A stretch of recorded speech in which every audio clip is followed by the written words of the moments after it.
Have you ever looked at your chicken's legs and feet? I think you should. Not only are they very interesting, it can be useful to occasionally check out the health of your chicken's legs. This is a typical healthy young chicken's legs. Unlike the rest of her body, her legs aren't covered in feathers.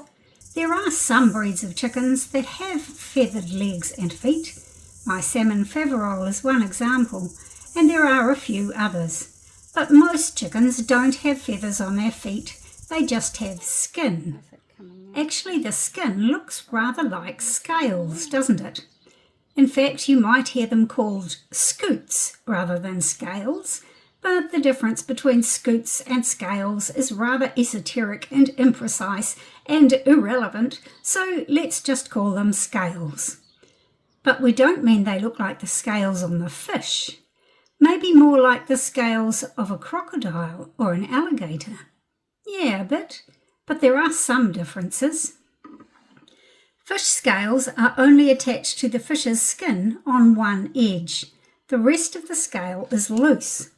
You can detach each scale one at a time from the underlying skin, leaving the skin intact.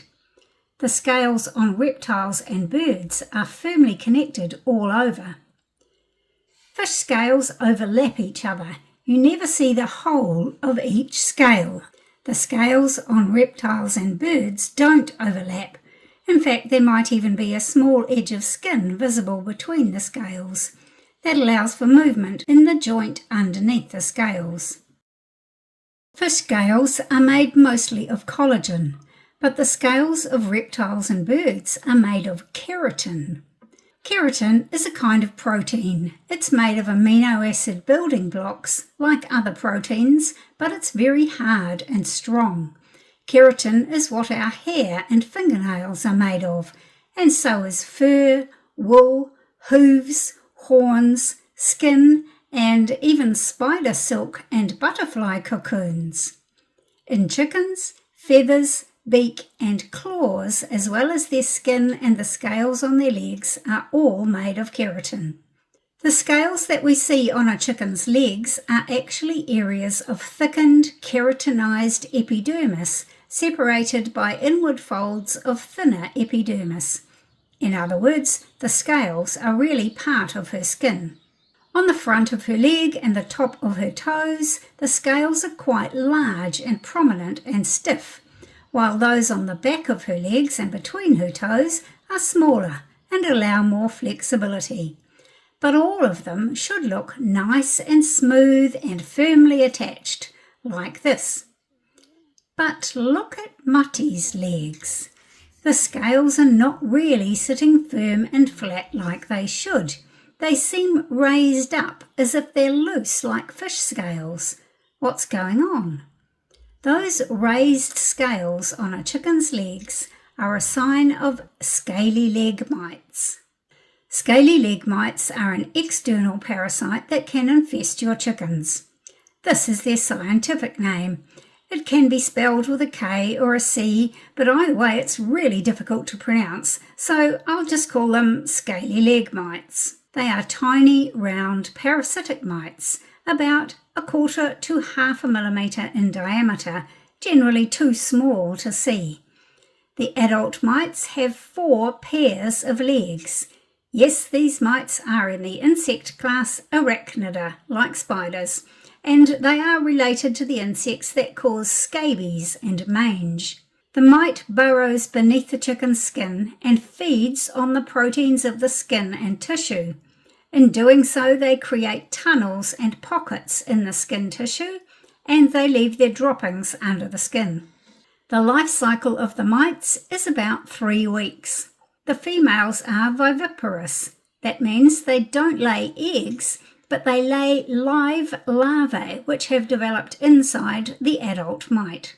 The entire life cycle is on and in a chicken's skin, but the mites can crawl a short distance, for example along a perch to a nearby chicken. Scaly leg mites are rare in commercially raised poultry where the flocks are kept inside, but very common in free-ranging chickens.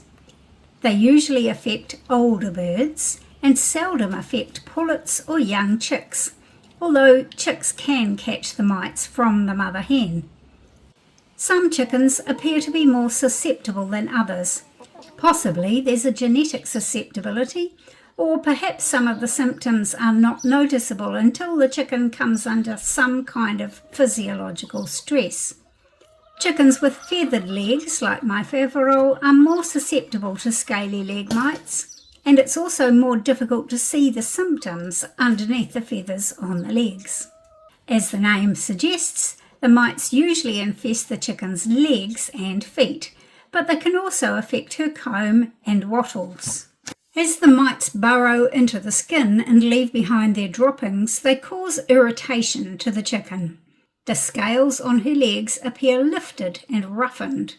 At first it might be quite mild, and you don't notice anything odd about your chicken, but eventually, over many months or years, the problem can get worse. There may be a crusted exudate leaking out from under the skin. Eventually, the chickens become noticeably itchy. They might become so fixated on nibbling at the irritation that they eat less and stop laying.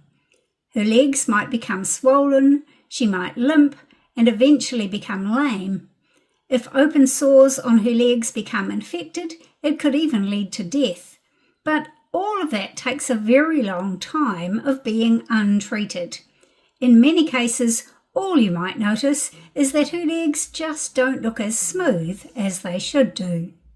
In order to treat it, you need to kill the mites on the chicken.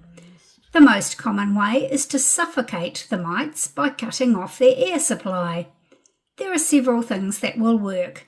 They all just create an air-proof seal over the chicken's legs. Anything that's thick and greasy will do. The thinner oils will also work, but they wear off more quickly, so you might have to reapply it once or twice a day. Whatever you choose, please do not use petrol, kerosene or diesel. If there are open wounds, these will be very painful. Plus, kerosene and diesel are toxic to the liver and kidneys after being absorbed through the skin into her system. I'm going to treat Mutti with a combination of Vaseline and neem oil, mainly because that's what I happen to have handy. First of all, wash off any dirt.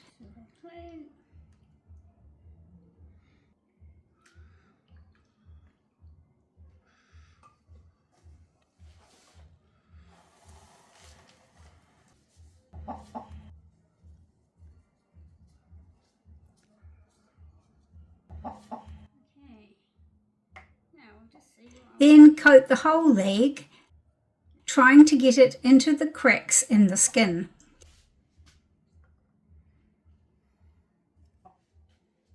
An old soft toothbrush can be useful here.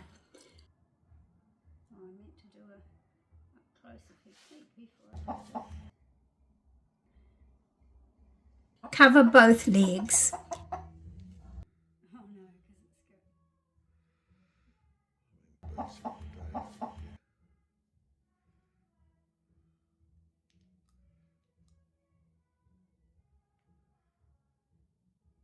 In fact, it's probably useful to treat all the chickens in your flock if you can.